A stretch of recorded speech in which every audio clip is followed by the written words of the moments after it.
रब्बिल अमीनुल करीम व नहनु अला ज़ालिका लमिनश शाहिदीन वश्शाकिरीन वल्हम्दुलिल्लाहि रब्बिल आलमीन। जो शय तेरी निगाह से गुजरे दुरूद पढ़, हर जुज़्व व कुल है मज़हर अनवार मुस्तफ़ा। नबी और आले नबी अलैहिस्सलातु वस्सलाम की बारगाह हरम में दुरूद व सलाम का हदिया मोहब्बत पेश की। अल्लाहुम्मा सल्लि अला सय्यिदिना व मौलाना मुहम्मद व अला आलि सय्यिदिना व मौलाना मुहम्मद व बारिक वसल्लिम सलातन व सलामन अलैका या रसूलल्लाह सल्लल्लाहु अलैहि वसल्लम व बारक अलैका व अला आलिका व अस्हाबिका अजमईन। मुअज़्ज़ज़ सामीईन किराम,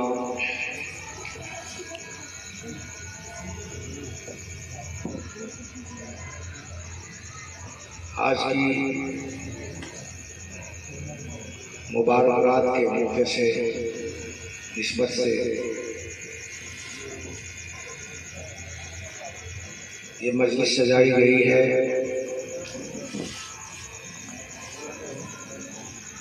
अल्लाह पाक ने हमारी मग़फ़िरत, हाजत और आफियत की खातिर बहुत सारे दिनों को, बहुत सारी रातों को और बहुत सारे लम्हात को, महीनों को, दिनों को, सालों को जरिया बनाया है, वसीला बनाया है, ताकि अल्लाह के बंदे खासकर अहले ईमान इन लम्हात से, इन दिनों से, रातों से, महीनों से बरकतें हासिल कर सकें, रहमतें हासिल कर सकें।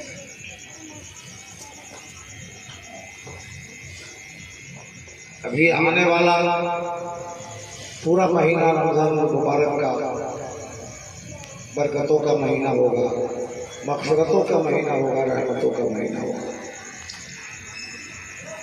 और खुशनसीब लोग रोज़ा और तिलावत, इबादत, सदक़ात और खैरात के ज़रिए अपनी मग़फ़िरत का सामान, अपनी आफ़ियत का वसीला ढूंढेंगे और जिनको जो तौफ़ीक़ होगी उनकी नियतों और इरादे के एतबार से वो नेकियां कमाएंगे,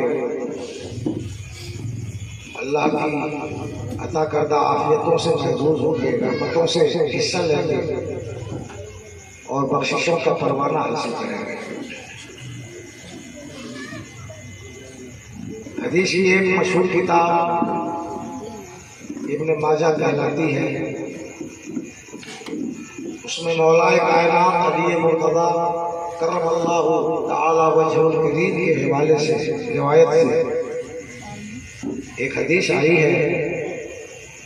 आकाए कायनात रसूल मोहतशम नबी मोहतरम हुजूर अहमद मुस्तफ़ा मोहम्मद रसूलुल्लाह सल्लल्लाहु अलैहि वसल्लम इरशाद फरमाते हैं, शाबान के महीने की 15वीं तारीख की रात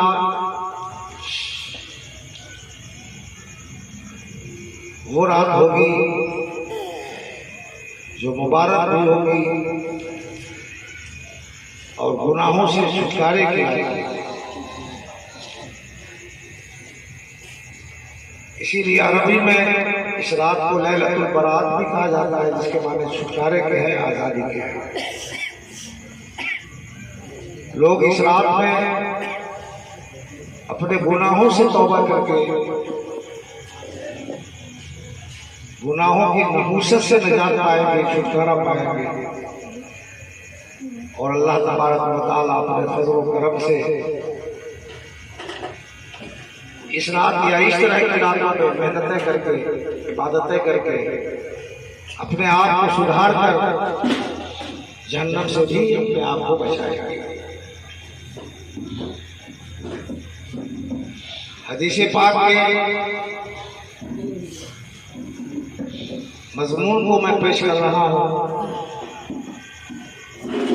अल्लाह के नबी फरमाते हैं कि इस रात में गुरूब आफ्ताब के बाद अल्लाह ताला जो जिस्म जिस्मानियात से पाक है, चलने फिरने से पाक है, उतरने और चढ़ने से पाक है, हर उस कैफियत से पाक है जो मखलूक के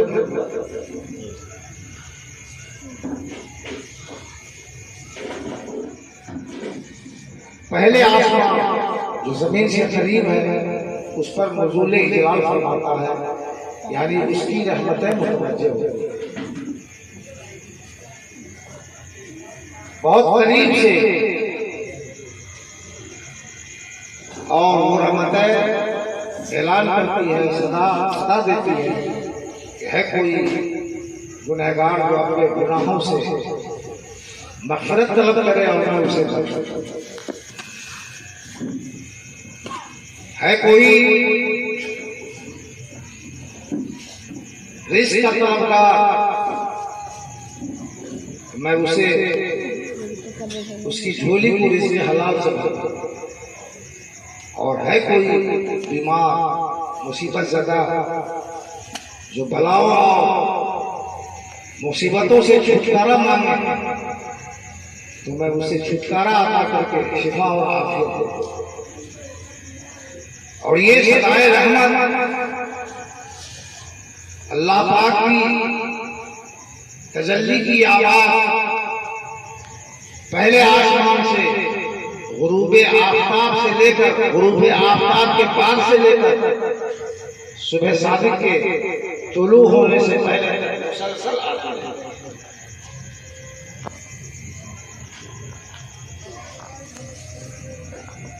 तो इस हदीस पाक से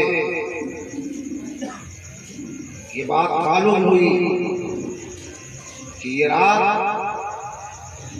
गुनाहों से बख्शिश की तलब की। हम अपने हालात का जायजा लें, अपने साल भर की जिंदगी को खंगालने की कोशिश करें और देखें कि हमारी जिंदगी में कहां से कौन सा गुनाह है। गुनाह आएंगे तब तो मग़फ़िरत की बात हो रही है। सिर्फ दिल से जो तौबा करेगा उसको माफी नहीं मिलेगी, तब तो अल्लाह पाक फरमा रहा है, उसकी रहमत बोल रही है कोई गुनहगार जो अपने गुनाहों से माफी चाहे और उसे माफी दे। ये बहुत बड़ी बात है, इतनी बड़ी बात है कि अगर हम इसको दिल की गहराई में जगह दे लें तो जिस तरह से कपड़ा मैला होता है और उसको साबुन से, सरफ से या ऐसी चीज से जो मैल को काट सके कोई इस्तेमाल करता है तो फिर वो मैल दूर हो जाता है, फिर वो कपड़ा साफ सुथरा और रोशन दिखाई देता है। ये अल्लाह का करम है बंदों पर। हम लोगों की कमजोरी को अल्लाह तबारक व तआला अपने करम से ताकत में बदल देता है। गुनाहों की मग़फ़िरत फरमा के हमें मजबूती देता है, हमें ताकत देता है। इसलिए कि गुनाह वो कमजोरी है जिस कमजोरी की वजह से बंदा इबादत नहीं कर पाता है, इताअत नहीं कर पाता है, नेकी नहीं करता। लोग कहते हैं कितनी नसीहतें हो रही हैं, इतने वाज हो रहे हैं, कुरान सुनाया जा रहा है, हदीस सुनाई जा रही है, बुजुर्गों की सीरत और किरदार को पेश किया जा रहा है। लोग सुधर नहीं रहे हैं, नहीं सुधरने की जहां और बहुत सारी वजह है, उनमें बड़ी वजह यह है कि आदमी का दिल गुनाहों की नहूसत से काला हो चुका है, दिमाग गंदा हो चुका है। भला ऐसे दिमाग में वो बात कैसे आ सकती है, भला ऐसे दिल के अंदर वो बात कैसे जगह पकड़ सकती है, जिस बात की कुव्वत से, जिसकी ताकत से आदमी अपने आप को अमल करने का हौसला जुटा सकता है। इसलिए हम गौर करें कि वाजो नसीहत का असर हम पे क्यों नहीं होता। हमें साफ होने की जरूरत है, फिर मैले होंगे, फिर साफ होने की जरूरत है। हमारी जिंदगी में सिर्फ एक शबे बारात नहीं आती है, बहुत सारी सभाएं बारात यानी छुटकारे की रात आती है। और हर साल हमें साफ होने के लिए अल्लाह बहुत सारे मौके देता है, रमजान देता है। कोई ऐसा महीना नहीं है जिस महीने में कोई दिन या कोई रात ऐसी नहीं हो जिस रात में, जिस दिन में अल्लाह की रहमत का साया नहीं आता हो बंदे के ऊपर, और वो रहमत नहीं पुकारती हो कि बंदे गुनहगार हो, गुनाहों से तौबा करो, हम माफी देने के लिए तैयार हैं। लेकिन हम हैं रस्मी चीजों की तरफ ज्यादा ध्यान देते हैं। हलवा बनना चाहिए, पूरी बननी चाहिए, अच्छा खाना बनना चाहिए, और ये नहीं ध्यान देते ये सब चीजें रस्मी हैं। अगर कोई नमक रोटी ही खा लेता है तो कोई बुरा नहीं है, हलवा पराठा नहीं खाए, गोश्त और पुलाव नहीं खाए, वो इससे गुनहगार नहीं हो जाएगा।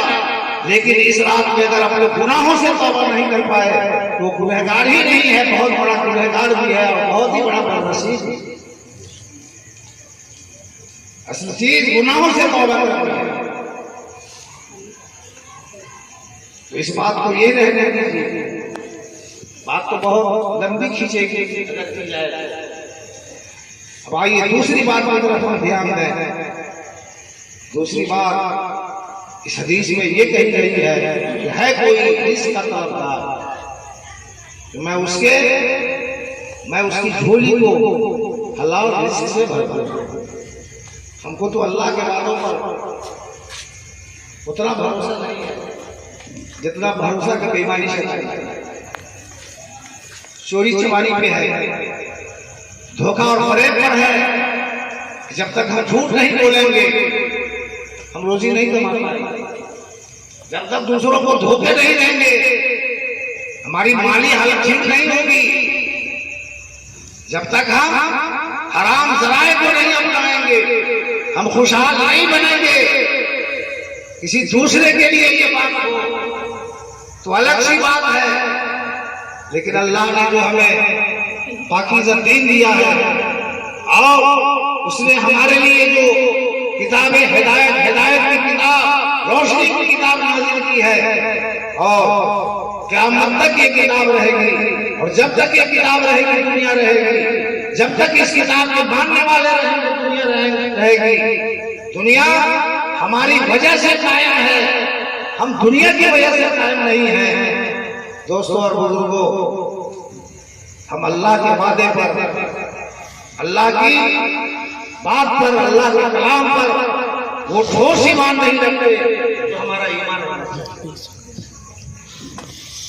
हदीस के अल्फाज हैं मुस्तज़रफ़ीन फ़अरज़ुक़ुहु, है कोई रिज़्क़ का तलबगार, ये रोजी लेने की भी रात है।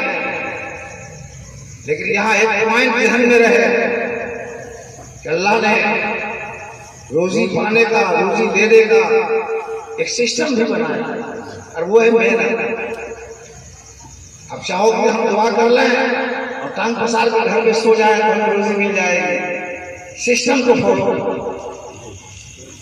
मेहनत करनी होगी, जितनी आपकी मेहनत होगी आपकी मेहनत के लिहाज से होगी, ये तय है। तो सिस्टम को फॉलो करके, आज हम सिस्टम को भी फॉलो नहीं करते। रोजी के बहुत सारे दरवाजे हैं, इतने दरवाजे हैं कि आप गिन नहीं सकते। बल्कि आज की दुनिया में जितना इल्म है, जितनी टेक्नोलॉजी है, ये सब रोजी हासिल करने के जराए। डॉक्टर बन के आदमी रोजी हासिल करता है, कंपाउंडर बन के आदमी रोजी हासिल करता है, इंजीनियर बनकर आदमी रोजी हासिल करता है, ड्राइवर बनकर रोजी हासिल करता है, और पायलट बनकर रोजी हासिल करता है, कलेक्टर एसपी बनकर रोजी हासिल करता है, साइंटिस्ट बनकर रोजी हासिल करता है। गोया के जितने इल्म है वो सारे के सारे रोजी के दरवाजे हैं, जितनी टेक्नोलॉजियां हैं वो सारी की सारी रोजी के दरवाजे हैं। हम कहाँ तक इल्म रख रहे हैं कि हमें बेहतरीन रोजी मिल जाए, ज्यादा रोजी मिल जाए? कहाँ तक हमारे पास टेक्नोलॉजी का इल्म है कि हम ज्यादा से ज्यादा रोजी हासिल कर रहे हैं? अल्लाह ने अगर ये वादा किया है कि तुम रोजी तलब करो, मैं तुम्हें रोजी दूंगा इस रात के अंदर, तो इसका ये भी मतलब है कि हमारी दुनिया का जो दस्तूर है, जो हमारी सुन्नत है, जो हमने सिस्टम बना दिया है, उस सिस्टम के दरवाजे पर आकर रोजी मांगोगे तो तुम्हें रोजी मिलेगी। हम शाबान की इस शब में अल्लाह से रोजी मांगे, जमीन रखते हम बोए नहीं, टूटे नहीं, तो क्या हमारे घर में गल्ला जाएगा? इस दुआ की बरकत नहीं आएगा। इसलिए सिस्टम को भी फॉलो करना, जो जरिया है रोजी हासिल करने का, उस जरिए को भी अपनाना। आप छोटे छोटे कामों में दिमाग को महदूद रखते, बस यही हमारे लिए काफी है। तो आपको उन्हीं कामों के लिहाज से रोजी दी जाती है। आप अपने जहन को चौड़ा करें, अपने अंदर वसी नजरी पैदा करें और मेहनत शुरू कर दें।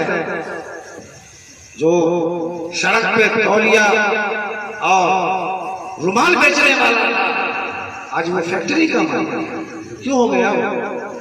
उसके अंदर वसी नजरी थी, उसके अंदर कुव्वत बर्दाश्त थी, उसके अंदर आमदनी करने का अगर जज्बा था तो खर्च करने का भी वसूल। आप कमाओ 10 रुपये और खर्च कर दो 12 रुपये, 10 रुपये भी खर्च कर दोगे कभी आगे नहीं बढ़ोगे। आगे बढ़ने के लिए 10 रुपये अगर आप कमाते हैं तो 5 रुपये को बचाओ, और वही 5 रुपये आपको आगे बढ़ाएगा। तो ये सब फार्मूला हम लोगों के पास नहीं है। थोड़ा सा अगर माल आ जाता है तो पैर जमीन से उठने लगता है, तकब्बुर तय है। थोड़ा बहुत पढ़ लिया, गुरूर से भूल गए, कोई मनसब मिल गया, घमंड में आ गए। अल्लाह ताला ऐसे लोगों को कोई बड़ा इल्म नहीं देता है, बड़ा ओहदा नहीं देता है, बड़ी तिजारत नहीं देता है, जिसके अंदर वसूल नजरी नहीं हो, जो तंग नजर हो, जो तंग दिल हो, सिर्फ अपने मफाद के लिए दुनिया में जी रहा हो, दूसरों के फायदे को नहीं सोचे। ऐसे लोगों को रात भर वो सर पटक के रह जाएगा कि अल्लाह हमें रोजी दे, हमें रोजी दे। उसको उतनी ही मिलेगी जितनी उसकी सोच होगी, जितनी उसकी मेहनत। ये भी तय है। और इसको भी कुरान ने बयान फरमा दिया है, फैज़ा क़ुदियतिस सलात फंतशिरू फिल अर्ज़ वब्तगू मिन फ़ज़लिल्लाह। जब नमाज हो चुके तो अल्लाह की जमीन में फैल जाओ और अल्लाह का फजल तलाश करो, यानी रोजी तलाश करो। अल्लाह ने रोजी को अपना फजल करार दिया है। अगर कोई आदमी जमीन से रोजी हासिल करता है खेती करके, तो गोया कि वो अल्लाह का फजल तलाश कर रहा है। अगर कोई रोजी के किसी दरवाजे पर पहुंचकर किसी इल्म के जरिए से रोजी हासिल कर रहा है, तो गोया कि वो अल्लाह का फजल तलाश कर रहा है। शर्त यह है कि वो ईमानदारी से रोजी हासिल करे, दूसरों को नुकसान न पहुंचाए, बल्कि दूसरों को फायदा देने की नीयत से तिजारत करे, खेती करे। इसलिए ये दुनिया एक दूसरे के इश्तिराक अमल से, यानी एक दूसरे की मेहनतों से चल रही है। एक दाना जो हम खाते हैं, आप गिन नहीं सकते हैं कितने लोगों के हाथों की मेहनतें होती हैं। हमारे बदन पे जो कपड़ा है, कितने लोगों के हाथों की मेहनत से ये कपड़ा हमारे बदन पे आया है, आप शुमार नहीं कर सकते। इसमें इंजीनियर का इल्म भी काम करता है, फैक्ट्री के मालिक का भी इल्म काम करता है, इसमें पूंजी पति वाले लोग की पूंजी भी काम करती है, इसमें वर्कर्स भी काम करते हैं, इसमें टेलर भी काम करता है, इसमें रंगरेज भी काम करता है, इसमें वो छोटे दुकानदार भी काम करते हैं जिनकी दुकान से हमने कपड़ा लिया। इसमें जो मटेरियल है इसका, इसकी जो खेती करते हैं उनकी खेती उनके हाथ में, फिर उस खेती को कितने इल्म और कितनी टेक्नोलॉजी से की जाती है आप गिन नहीं सकते। इसी तरह से दवा है, मकान है हमारे, एक मस्जिद इबादत खाना आपकी बनी है, क्या आप समझते हो कि सिर्फ अहले ईमान की मेहनतों से ये मस्जिद बनी है? इसकी इसके मसाले, इसके सीमेंट, इसके सरिया और दिगर कितने सामान हैं, न जाने किन किन कौमों के हाथों ने इन चीजों को बनाया है जो हम हमारे हाथ में पहुंचा है, हमारी मस्जिद खड़ी है। आप सोचने की कोशिश कीजिए, अल्लाह पाक ने हम लोगों को कुरान जैसी किताब जिसको नूर कहा गया है, रोशनी कहा गया है, ये हमें अल्लाह ने अता फरमाया। हम दुनिया को ईमानदारी का सबक पढ़ाने आए, लेकिन खुद ईमानदारी से हाथ धोते, सच्चाई का सबक पढ़ाने आए, कभी किसी का दम कम नहीं रहा। अखलाक की बुनियाद पर, ईमानदारी की बुनियाद पर आदमी का दम कम रहता है, और इतना दम कम रहता है कि बड़े बड़े जालिम जाबिर बादशाह दुनिया से चले गए तो उसके महल भी चले गए, उसका इक़्तिदार भी चला गया, उसकी दौलत भी चली गई, और बहुत बड़े बड़े बादशाहों का हाल के बादशाहों की औलाद भी नजर नहीं आ रही है, और आ भी रही है, बहुत बुरी हालत में नजर आ रही है। लेकिन जिन लोगों ने गोया के मौत हुई, सारी चीजों की मौत हो गई, लेकिन जिन लोगों ने खिदमत खल किया है, ईमानदारी से लोगों की खिदमत की है, अल्लाह तबारक व तआला ने उसको जिंदा जाबिर बनाया।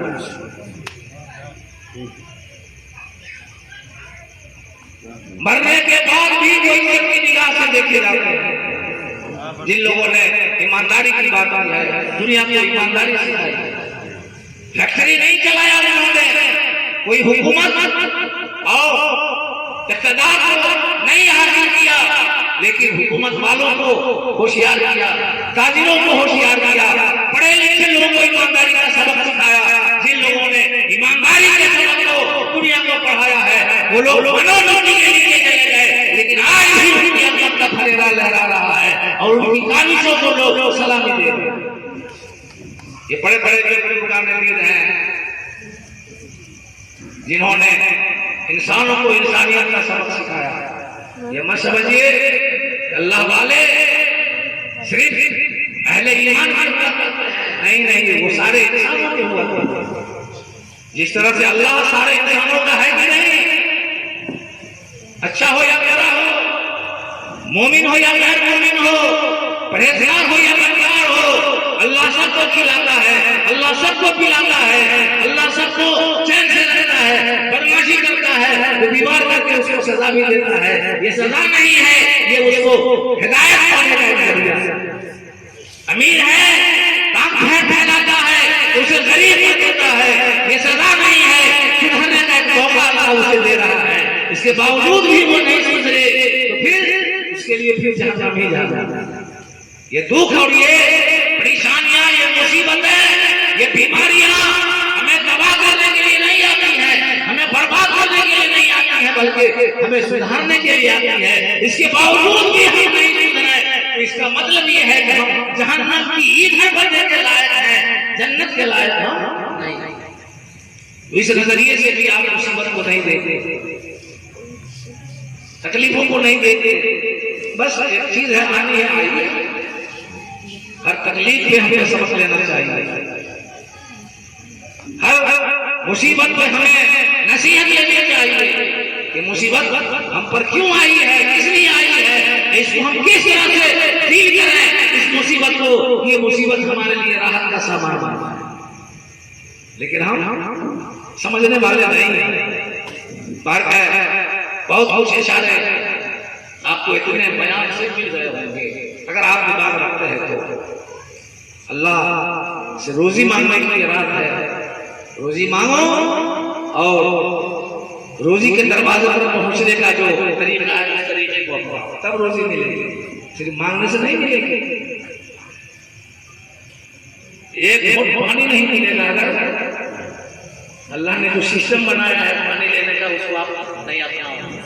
कल के पास जाना होगा, फ्रिज से पानी को निकालना होगा, या जो सामान है जिसमें पानी है, जिसके जरिए आप पानी हासिल करते हो, उस सामान को हासिल ऐसे पानी नहीं आ जाएगा मुंह में से बराबर रात में दुआ करते। सिस्टम को भी फॉलो करना होगा। तो दूसरी बात भी हो गई। तीसरी बात है, कोई जो मुझसे आफियत मांग रहा है तो मैं उसे आफियत देता हूं। पता ये चला कि अल्लाह पाक बंदों को दुख देकर बंदों से दुआ करवाना चाहता है। आफियत वही ना मांगेगा जो दुख में है, परेशानी से छुटकारा वही मांगेगा जो परेशानी में है। अल्लाह अपने बंदों की आवाज को बड़े प्यार से सुनता है, बड़ी मोहब्बत से सुनता है, वही मुसीबत भी देता है, बंदे से दुआ भी करवाता है, वही मुसीबत को दूर भी।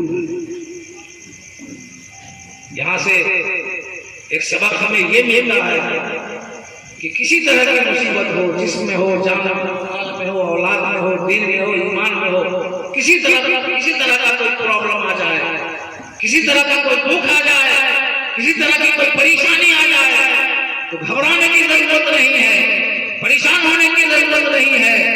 अल्लाह ताला इस मुसीबत को देकर हमारी आवाज को सुनना चाहता है, हमारी बोली को सुनना चाहता है, हमारी गिड़गिड़ाहट को सुनना चाहता है, हमारी आवाज़ को सुनना चाहता है। लेकिन हम लोग हैं जो इस इशारे को नहीं समझ पाते हैं, मुसीबत में घबराते भी हैं और अल्लाह का शिकायत भी करते हैं। हम नमाज पढ़ते हैं, हम कुरान की तिलावत करते हैं, फलां आदमी गुनाह करता है, उसको छूट मिली हुई है और हम नेकी करते हैं, हमको सजा मिलती है, हम दुख में आ जाते हैं। तो भाई मेरे, अल्लाह के जो सबसे ज्यादा नेक बंदे हैं, फरिश्तों से भी ज्यादा नेक बंदे हैं, जिनको नबी कहा जाता है, अंबिया कहा जाता है, पैगंबरान कहा जाता है।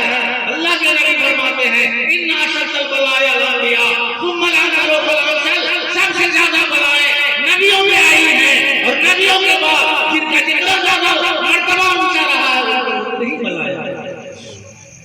इसलिए कि उन बलाओं के सदक़े में उनको मकाम अता किया गया, बलाओं के सदक़े में उनको मकाम अता किया गया है। जो जितना ऊंचे मर्तबे का होता है उस पर उतनी ही ज्यादा बलाएं आती है।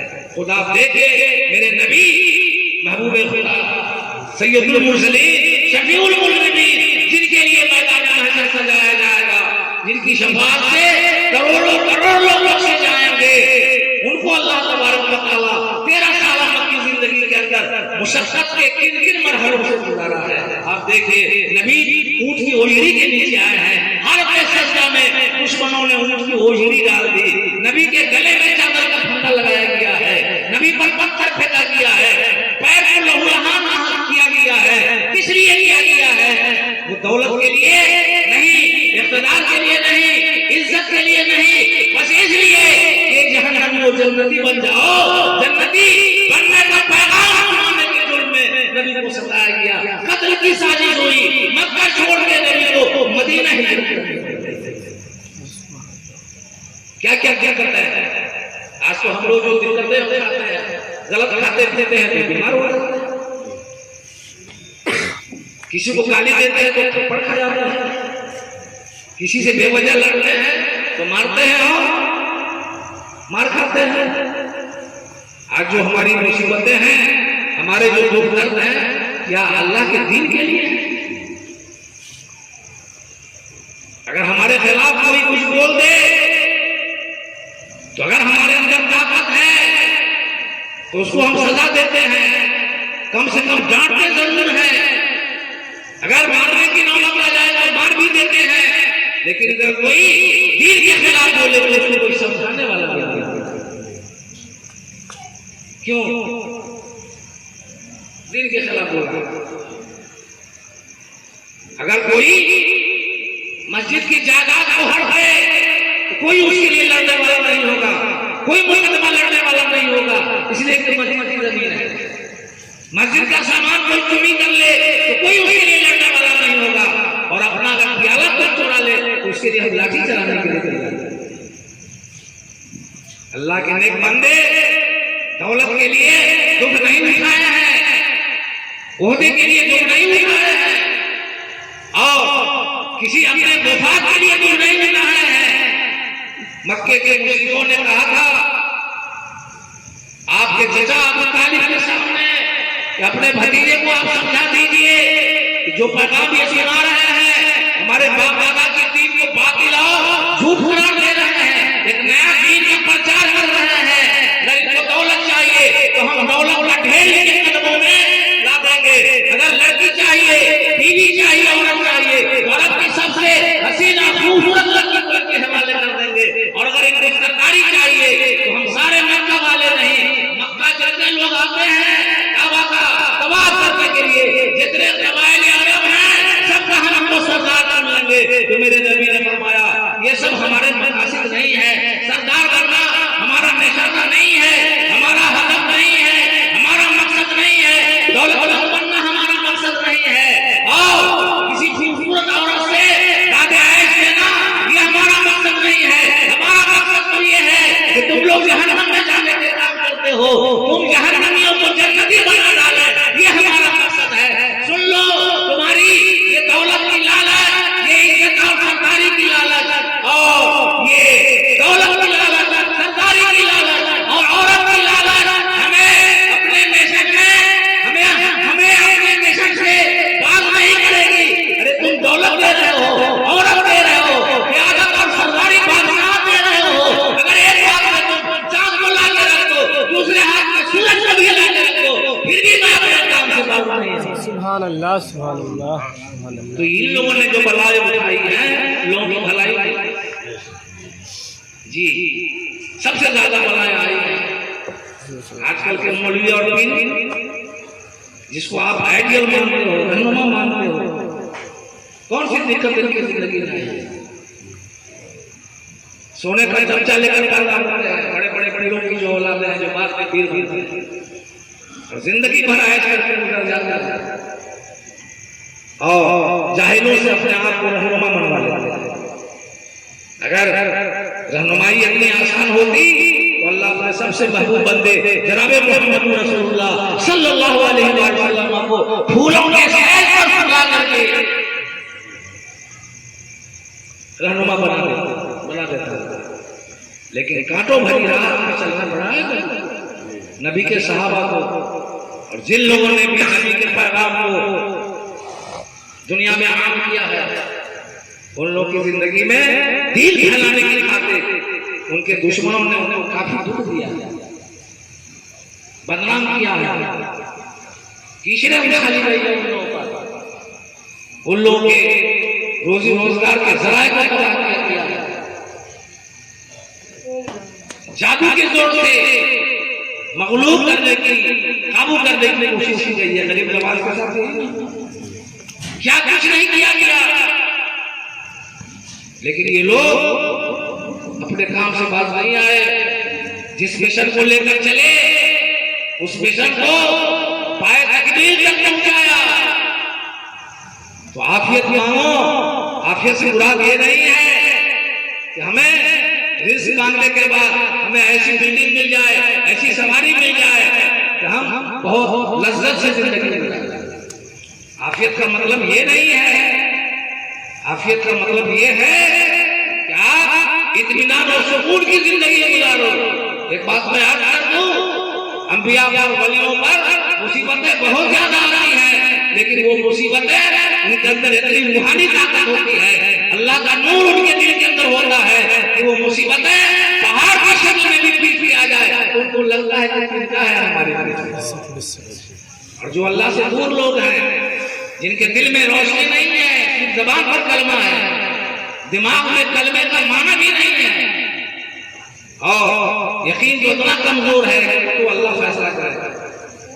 इस पर किसी मुफ्ती आलिम की नजर नहीं हो सकती, अल्लाह वाले की नजर हो सकती है कि अगर थोड़ा सा तिनका भी आ जाता है तो लगता है कि ये पहाड़, हाथ पैर में घाव हो गया, 10 जगह बोलते रहते हैं ये दिक्कत है, वो दिक्कत है। भाई मेरे, दिक्कत वहां शेयर करो, इजाजत है शेयर करने की, लेकिन वहां करो जहाँ से दिक्कत जाहिर हो सके। अल्लाह ने बीमारी पैदा किया तो दवा भी पैदा किया। तो अगर आपको बीमारी लग गई है तो डॉक्टर से नाम शेयर किया, बेटा से कहेंगे हमको ये बीमारी लग गई है,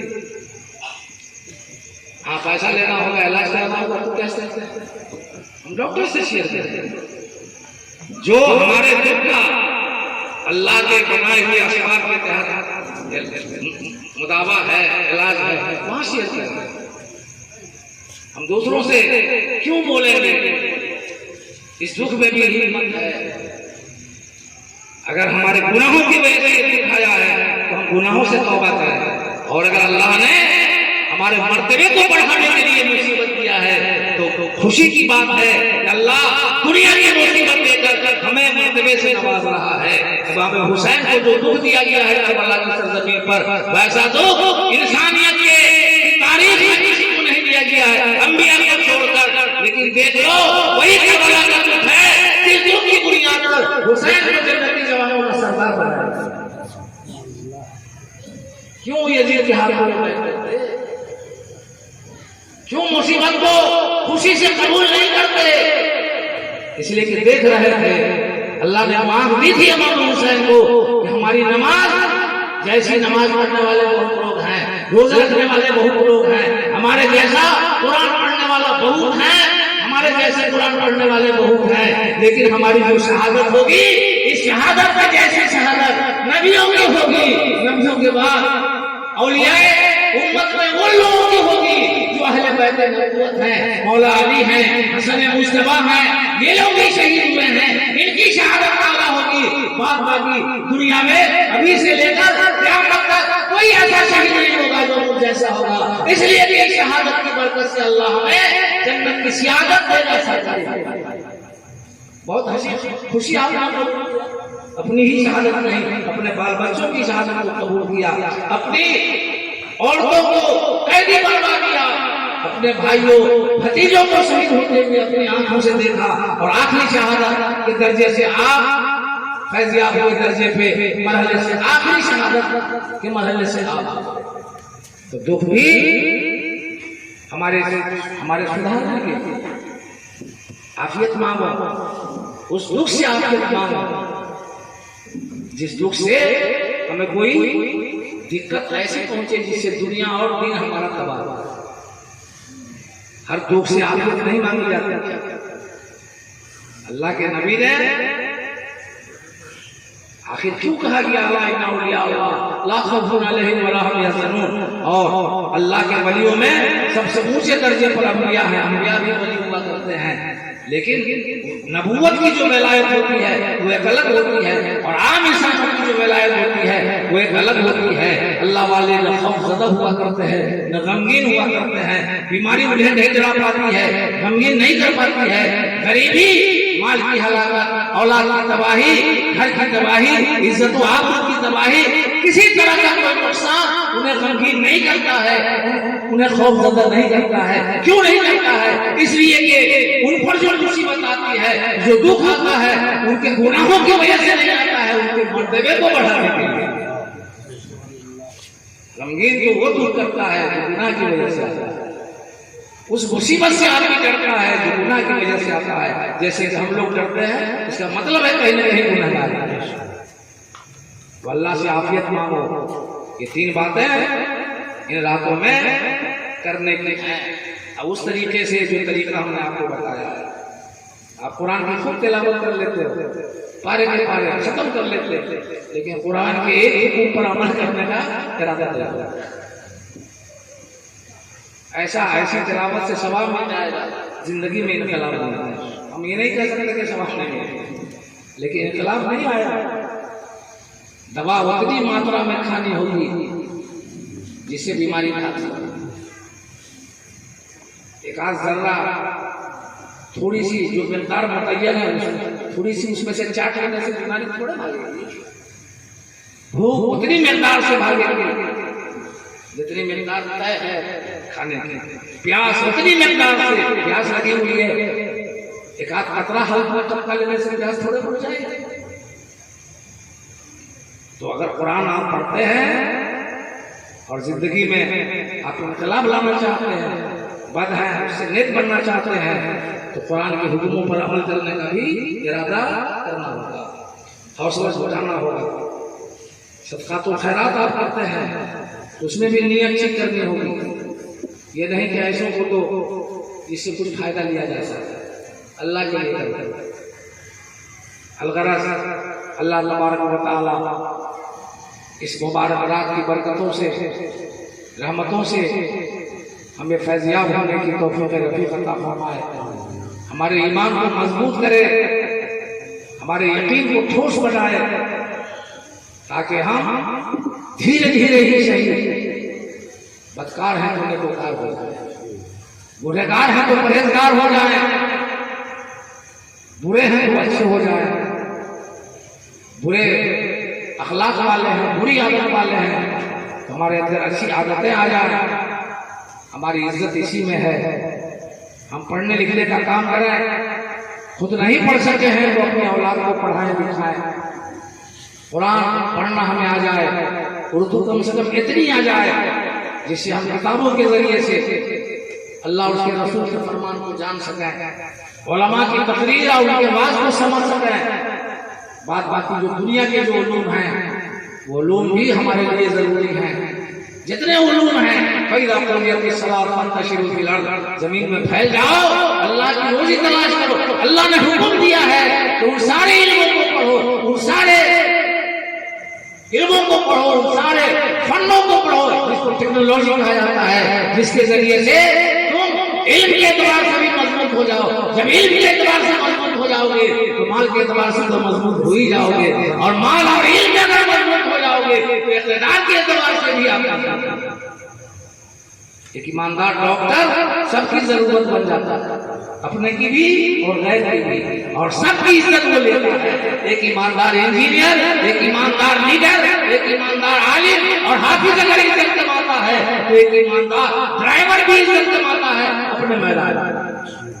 एक ईमानदार कारोबारी भी इज्जत कमाता है अपने अंदाज में। और बहुत मुमकिन है इंडोनेशिया जो आज सबसे बड़ा मुस्लिम मुल्क है, वहाँ कोई फातेह नहीं किया था, वहाँ कोई जंगजू नहीं किया था, वहाँ कोई मुबल्लिग हाफिज़ मौलवी और पीर खानका बनाकर इस्लाम की तबलीग नहीं की थी।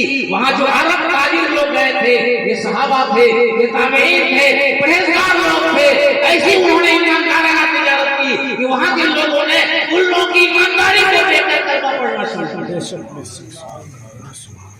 और वो पूरा का पूरा मुल्क आज सबसे बड़ा इस्लामी मुल्क है। अरब ताजिरों की तिजारत के जरिए से उस मुल्क को हिदायत है। बहुत मुमकिन है क्या अगर मुस्लिमों की भीड़ में ईमानदारी से जिंदगी गुजारोगे, आपकी ईमानदारी को देखकर कहीं उसने इस्लाम की कदर कर दी, कुरान की इज्जत उसके दिल के अंदर आ गई, तो मरते मरते उसको अल्लाह ताला कलमा इस्लाम से नवाज दे और मोमिन जन्नती बनकर हो। ये हमारी जिम्मेदारी है। कौमों की हिदायत के लिए हम बनाए गए। तुम खैर उम्मत तुम बेहतरीन उम्मत इसलिए हो कि लोगों के फायदे के लिए, दीनी और दुनियावी फायदे के लिए पैदा किए गए हो। जब लोग आपसे फायदा देखेंगे, आपसे फायदा उठाएंगे, तो आपके मजहब से प्यार हो या न हो, आपसे तो प्यार हो ही जाएगा और आप अमन चैन से रहेंगे। लेकिन ये जज्बाती गुफ्तगू सुनकर, जज्बाती बात करके, चिढ़ा करके, दूसरों को भड़का के हम चाहेंगे तो एक तो अक़लियत में हम हैं, अक्सरियत में भी रह करके चैन से नहीं रहेंगे। हमारे जिन मुल्कों में हम ही हैं, बाहर के लोग कारोबार करने गए हैं या नौकरी करने गए हैं, वहाँ हमारे गुरूर ने अमन को बाकी नहीं रखा। आप जिस मुल्क को देख लीजिए, जिसके हुक्मरान मगरूर हैं, मुतकब्बिर हैं, जज्बाती हैं, जो कौम जिस मुल्क की जज्बाती है, वहाँ क्यों झगड़े हो रहे हैं, वहाँ मस्जिदों में क्यों बम फूट रहे हैं, इमामबारों में लोग क्यों शहीद हो रहे हैं। भाई सब तो अपने हो, बस इसी बात की वजह से वहाँ जज्बातियत है, अक्ल शऊर नहीं है, इल्म नहीं है। जाहिलों को रोड पे लाना बड़ा आसान होता है, कलमंद कोई रोड पे नहीं आता, लाता है वो आता नहीं है।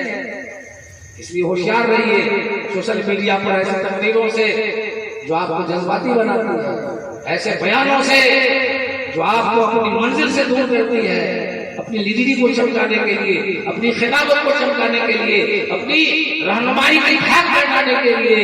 मसाइल ताकत से हल नहीं होते हैं, बल्कि ताकत तो ऐसी चीज दी गई है, अल्लाह ने दी है इंसानों को कि उसके जरिए से वो मसाइल पैदा करे, जिंदगी गुजारने के जरिए को पैदा करे।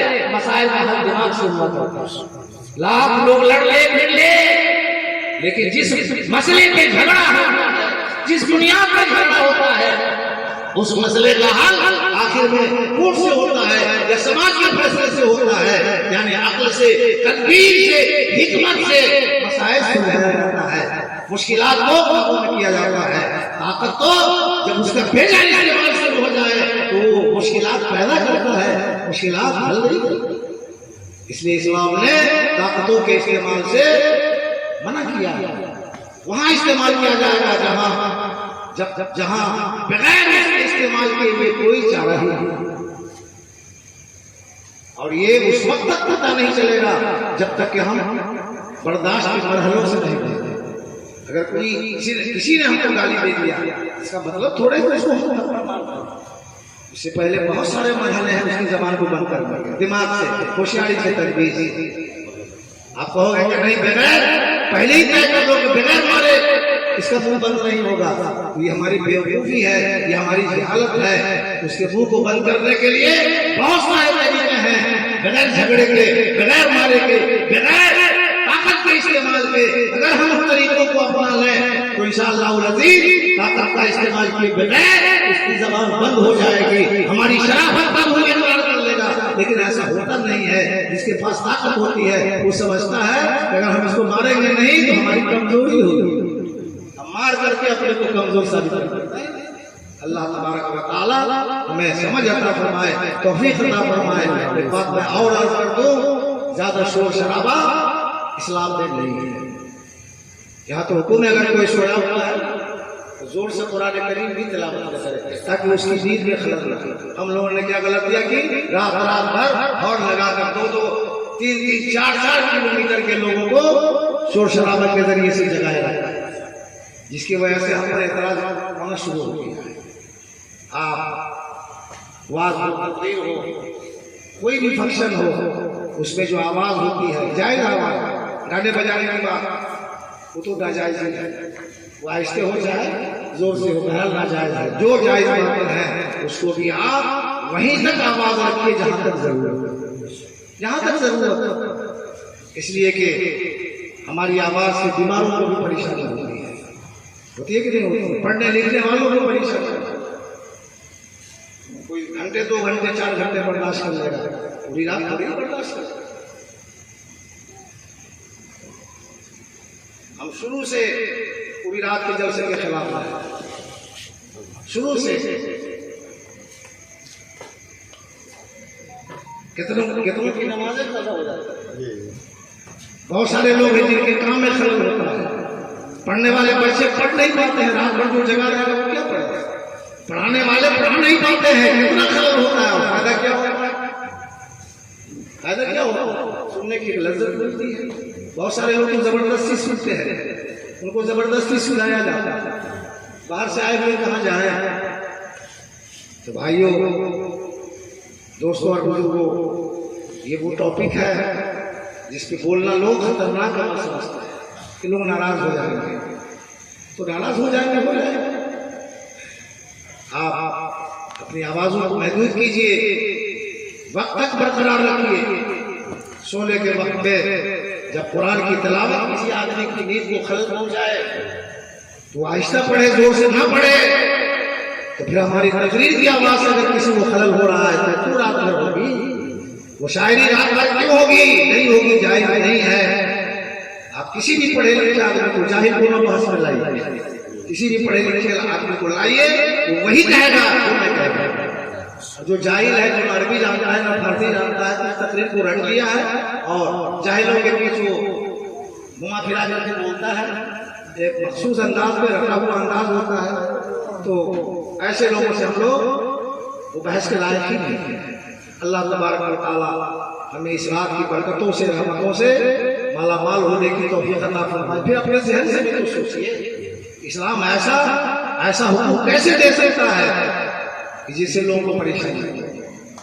अपने से आपके घर में बीमार हो, यहाँ पे जलसा हो रहा हो और आपका बीमार उस आवाज से परेशान हो रहा हो, क्या आप इसको दुरुस्त समझेंगे? नहीं दुरुस्त समझेंगे। ये तो अकली एतबार से भी ना दुरुस्त है। अल्लाह तबारक व तआला तौफीक अता फरमाए। व आखिरु दावाना अल्हम्दुलिल्लाहि रब्बिल आलमीन।